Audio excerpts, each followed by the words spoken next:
تو میرے آقا صلی اللہ علیہ وآلہ وسلم کے دیوانوں غور سے سنو، امام احمد ابن حنبل سینکڑوں کلومیٹر کا سفر طے کر کے گئے تو دیکھا کہ محدث ایک کتے کو روٹی کھلا رہے، کتے کو۔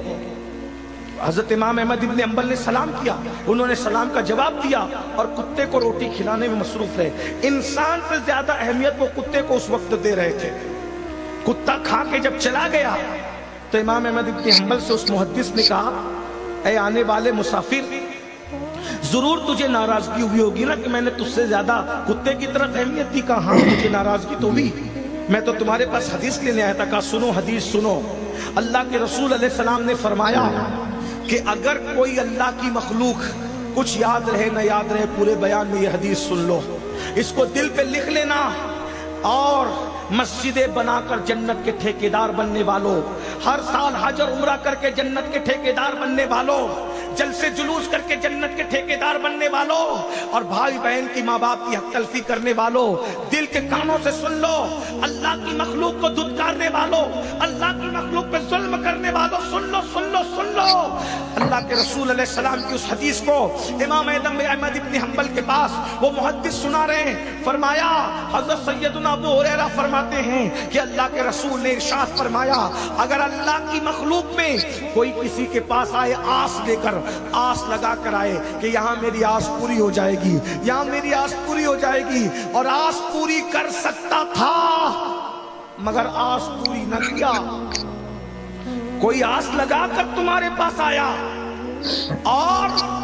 آس پوری کر سکتا تھا، اس کی آس تم نے پوری نہ کیا، تو اللہ کے رسول فرماتے کتنا ہی نیک ہوگا جو دنیا میں اللہ کی مخلوق کی آس کو توڑ دے گا، اللہ قیامت کے دن اس کی آس توڑ کر کے اس کو جہنم کے اندر داخل فرما دے گا۔ فرمایا احمد ابن حنبل، میرے علاقے میں کتے نہیں ہوتے،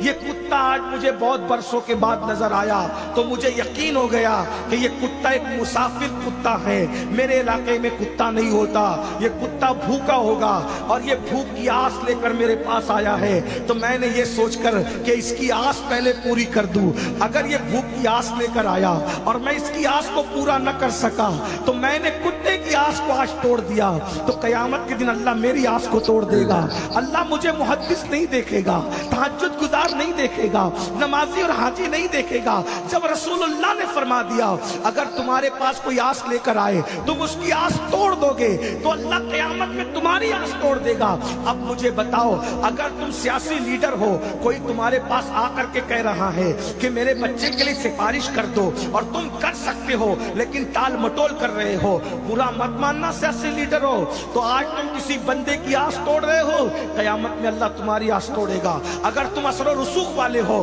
کوئی آ کر کہتا ہے میرے بیٹے کا رشتہ نہیں ہو رہا ہے، میری بیٹی کا رشتہ نہیں ہو رہا ہے، اور تم رشتہ کروا سکتے ہو، تمہارے دو جملے پہ کسی کا گھر بس سکتا ہے، تم نے اس کی آس توڑ دی، قیامت میں اللہ تمہاری آس توڑ دے گا۔ کیا سمجھتے ہو؟ اللہ اکبر۔ کوئی بھکاری بھیک مانگنے کے لیے آیا ہے آس لے کر، ارے کچھ ڈال دو، 1 روپے کا سکہ ہی ڈال دو، کچھ تو ڈال دو، آس لے کر آیا ہے، اگر آس توڑ دو گے تو اللہ تمہاری آس توڑ دے گا۔ کچھ لوگ ہمیں مشورہ دیتے ہیں، ارے حضرت ہٹے کٹے لوگ بھیک مانگتے ہیں، وہ مستحق نہیں ہے بھیک کا۔ سن لو، حضرت خواجہ نظام الدین اولیاء فرمایا کرتے تھے، جو مستحق ہو اس کو بھی بھیک دو، جو مستحق نہیں ہو اس کو بھی بھیک دو، جو مستحق ہو اس کی مدد کرو، جو مستحق نہیں ہے اس کی بھی مدد کرو۔ کیا ہوگا؟ جس نعمت کا تو مستحق ہے اللہ تجھے وہ بھی دے گا، جس کا تو مستحق نہیں ہے اللہ تجھے وہ بھی دے گا۔ اللہ کہے گا جب میرا بندہ مستحق اور غیر مستحق کو بھی دیتا ہے تو جس چیز کا یہ مستحق ہے اس کو بھی دے دو۔